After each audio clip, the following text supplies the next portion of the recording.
یار توبہ تو کر لوں گا، مگر توبہ کر لی نا تو پھر مزہ نہیں رہے گا لائف میں یار۔ یہ جو انجوائمنٹ ہے، پارٹی شارٹی ہیں، فلمیں، ڈرامے، گانے، باجے اور حرام چیزوں میں جو مزہ ہے یہ سب ختم ہو جائے گا۔ اللہ اللہ کرتا رہوں گا تو بور ہو جائے گی لائف۔ اس کو ایک ایگزامپل کے ذریعے سمجھاتا ہوں۔ دو دوست ہیں اور ایک دوست ہے جو ویجیٹیرین ہے۔ اس کے دوست کہ یار کبھی تو چکن کھا لے یار، اتنی بڑی نعمت ہے، کبھی تو مٹن۔ کہتا نہیں بھائی، اس دال میں جو مزہ ہے نا، پالک میں جو مزہ ہے، سلاد میں جو مزہ ہے، اس کے علاوہ لائف میں کچھ بھی نہیں ہے۔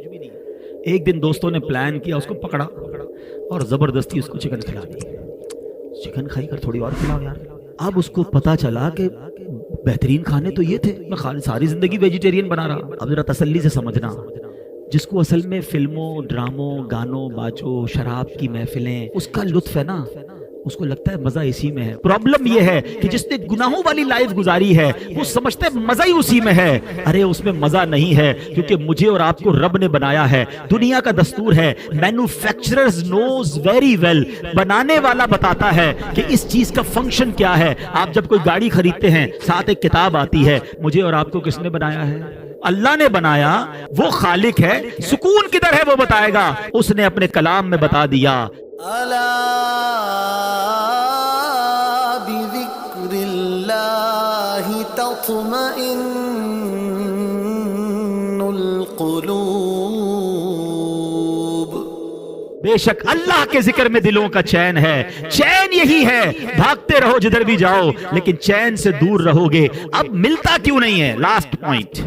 مولانا صاحب بات تو بڑی اچھی کی، میں تو آتا ہوں مسجد میں دل ہی نہیں لگتا، نیند آنے لگتی ہے، بیان سنتا ہوں تو نیند آتی ہے، 3 گھنٹے کی فلم میں آنکھ بند نہیں ہوتی۔ اس میں پرابلم مسجد کا نہیں ہے، اس میں پرابلم ہمارا ہے۔ خدا کی قسم جو اس وقت سکینہ دل پر نازل ہو رہا ہے، کہ کتنا لطف آ رہا ہے، کتنی رحمت محسوس ہو رہی ہے۔ میں کہاں بیٹھا ہوں؟ میرے رب کے گھر میں بیٹھا ہوں، میرے اللہ کا ذکر کر رہا ہوں۔ اس سے اچھی زندگی کا مقصد کیا ہے؟ اگر ابھی موت آتی ہے تو اس سے اچھی موت کیا ہے؟ یہ کیفیت بنتی ہے لوگوں کی، جن کو سکون آتا ہے۔ تو جس کو نہیں آتا وہ اپنا پرابلم چیک کرے کہ there is something wrong in my heart۔ بالکل یہی مسئلہ ہے۔ اب اس کو دنیاوی مثال سے سمجھا دیتا ہوں۔ جب آپ کو بخار ہوتا ہے، کھانا اچھا لگتا ہے؟ نہیں، کھانا بھی اچھا نہیں لگتا، پینا بھی اچھا، بچے بھی اچھے نہیں لگتے۔ بندہ بولتا ہے یار مجھے کچھ اچھا نہیں لگ رہا بھائی، لیکن کھانا نہیں چھوڑتے آپ، کیونکہ you know very well یہ 5-6 دن کا مسئلہ ہے۔ کھانا تو پڑے گا نا، تھوڑے دنوں بعد بخار ختم ہوگا تو ٹیسٹ آنا بھی شروع ہو جائے گا۔ بالکل یہی کانسیپٹ یہاں سمجھ لو۔ سجدے میں دل نہیں لگ رہا، نماز میں دل نہیں لگ رہا، تلاوت میں دل نہیں لگ رہا، کرتے رہنا کرتے رہنا۔ جس دن گناہوں کی بیماری دور ہوئی، تمہیں سجدوں کی لذت ملنا شروع ہو جائے گی، تمہیں تلاوت کا سکون ملنا شروع ہو جائے گا۔ ہاتھ اٹھاؤ گے تو آنسو بہنا شروع ہو جائیں گے، نبی پاک کا نام لو گے تو تمہارا دل بے قرار ہو جائے گا، ذکر مدینہ ہوگا تو تمہاری آنکھیں بہنا شروع ہوگی۔ پرابلم یہ ہے ابھی بیمار ہے، ابھی دل پر گناہوں کا ورق چڑھا ہوا ہے۔ چھوڑ کے مت جانا مسجد، اللہ سے دور مت جانا۔